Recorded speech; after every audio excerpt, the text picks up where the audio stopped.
Hello दोस्तों, आपके अपने YouTube चैनल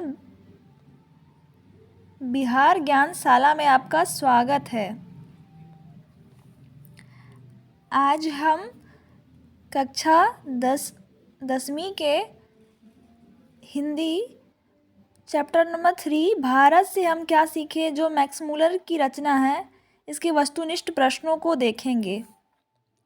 प्रश्न नंबर 1, प्लेटो और कांट थे महान। प्लेटो और कांट एक महान दार्शनिक थे।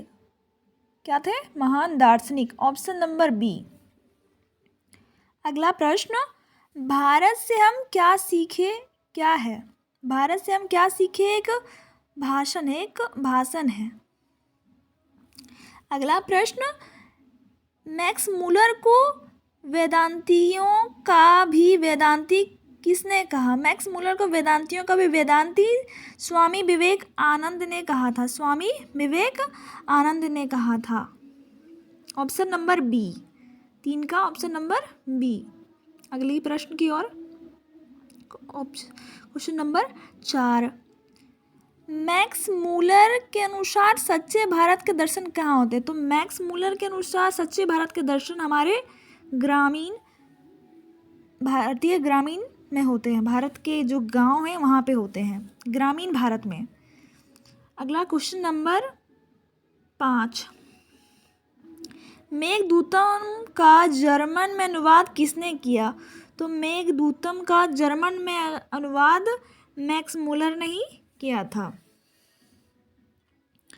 अगला क्वेश्चन नंबर 6, दक्षिण भारत में द्रविड़ भाषा परिवार की कौन सी भाषा सबसे अधिक प्राचीन है? तो यह है तमिल। सबसे प्राचीन भाषा है तमिल। अब की बार चलते हैं क्वेश्चन नंबर 7 की ओर।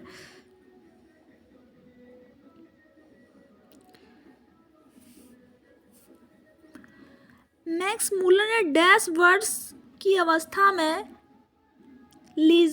लीपजिंग विश्वविद्यालय में संस्कृत का अध्ययन प्रारंभ किया। तो उन्होंने 18 वर्ष, ऑप्शन नंबर डी, 18 वर्ष की अवस्था में प्राप्त किया। Option number D. अगला क्वेश्चन नंबर 8, स्वामी विवेकानंद ने वेदांतियों का वेदांती किसे कहा? तो स्वामी विवेकानंद ने वेदांतियों का वेदांती मैक्स मूलर को कहा। ऑप्शन नंबर सी, 8 का सी। अगला है क्वेश्चन नंबर 9, पुरानी स्लावोनिक भाषा में चूहे को क्या कहते हैं? पुरानी स्लावोनिक भाषा में चूहे को माइस कहते हैं। माइस। Option number D. दारिश नामक सोने के सिक्कों से भरा घड़ा किसे मिला? दारिश नामक सोने से भरा सिक्का जो है वो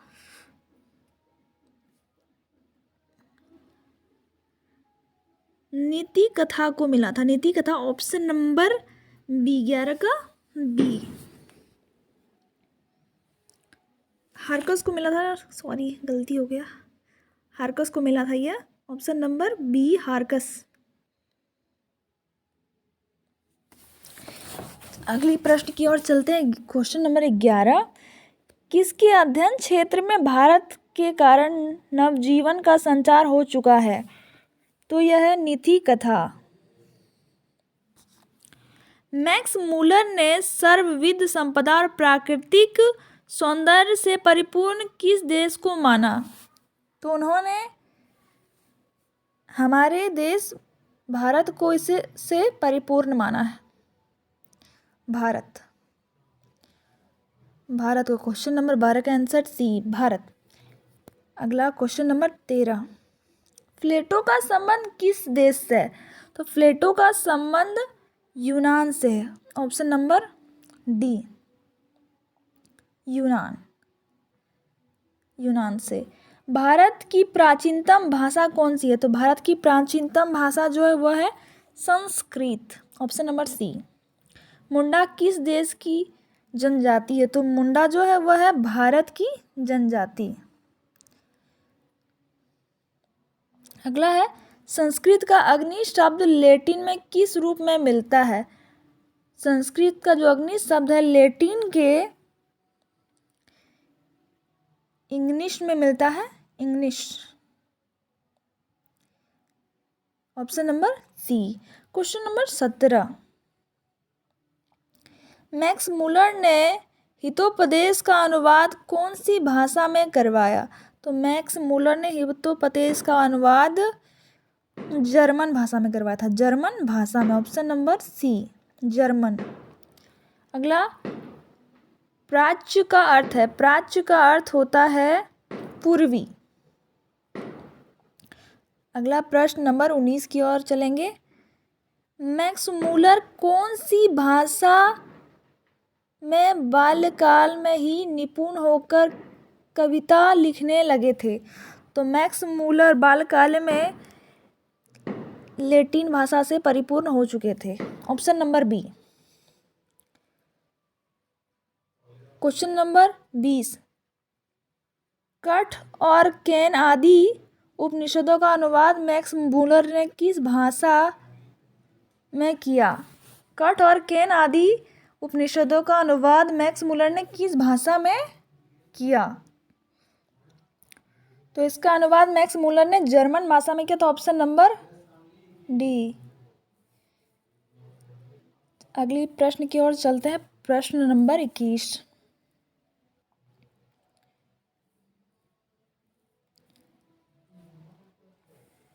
विश्व में कौन ऐसा देश है जिसे मैक्स मुलर ने सर्वविध संपदा से परिपूर्ण कहा। तो वो हमारे प्रिय देश भारत को कहा था उन्होंने।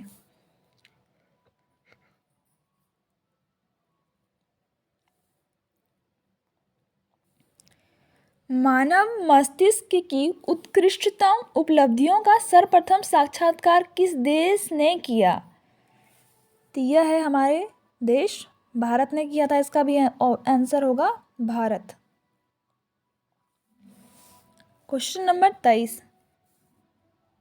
मैक्स मुलर का जन्म कहाँ हुआ था। तो मैक्स मुलर का जन्म डेसाउ जर्मनी में हुआ था, डेसाउ जर्मनी। अगर क्वेश्चन नंबर 24 की ओर चलते हैं। मैक्स मुलर का जन्म कब हुआ था। तो मैक्स मुलर का जन्म 6 दिसंबर 1923 को हुआ था, 6 दिसंबर 1923 को। Option number D. Question number 25, Max Muller को वेदांतियों का वेदांती किसने कहा था।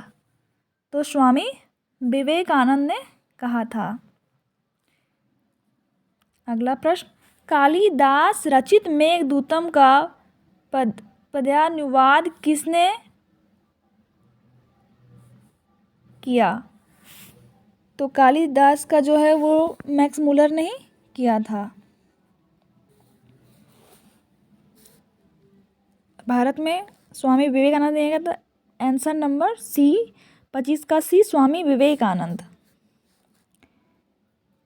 अगला प्रश्न 26, कालिदास रचित मेघदूत का पदानुवाद किसने किया था। तो इसका आंसर हो जाएगा मैक्स मुलर। अब की बार चलेंगे क्वेश्चन नंबर 27 की ओर। भारत से हम क्या सीखे के रचनाकार है। भारत से हम क्या सीखे इसके रचनाकार है Max Muller. Option number B, 27 का बी। नृवंश विधा का संबंध किससे है। नृवंश विधा का संबंध मानव विज्ञान से है, मानव विज्ञान से। अब क्या ऑप्शन नंबर 29 की ओर चलते हैं। शाहनामा का रचना काल है, शाहनामा का रचना काल है 10वीं से 11वीं सदी तक, 10वीं से 11वीं सदी तक। सर विलियम जोन्स ने भारत की यात्रा कब की थी। सर विलियम जोन्स ने भारत की यात्रा 1783 में की थी, 1783 में। अगला क्वेश्चन नंबर 31,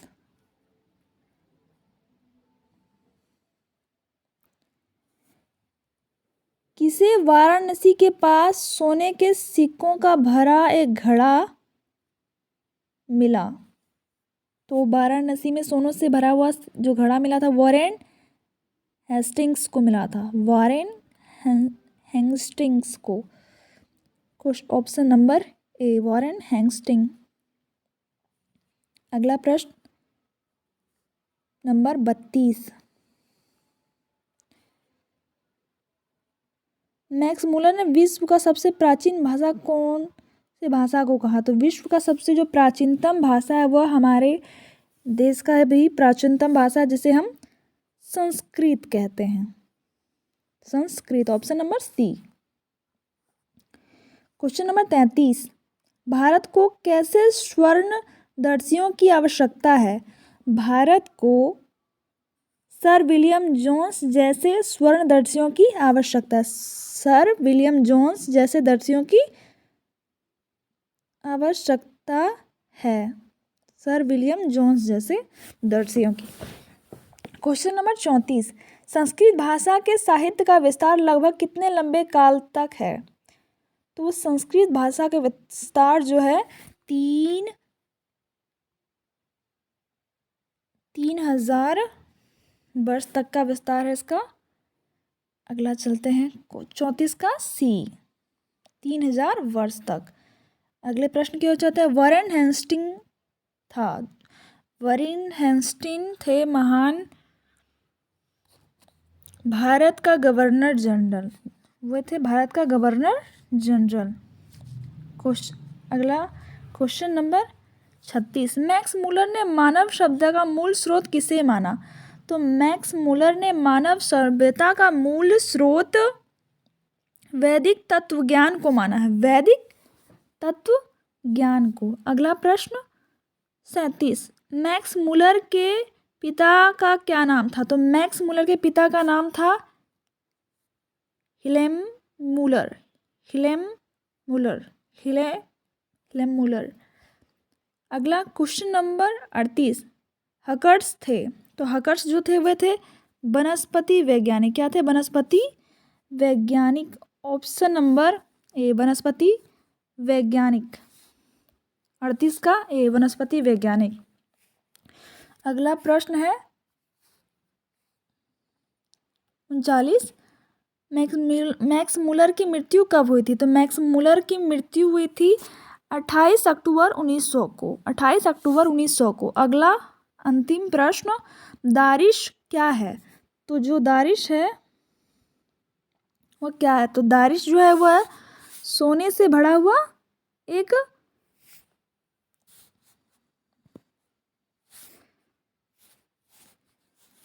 सोने के प्राचीन जो सिक्के उसे दारिश कहा जाता है। दारिश किसे कहा जाता है? सोने के प्राचीन सिक्कों को दारिश। Option number B.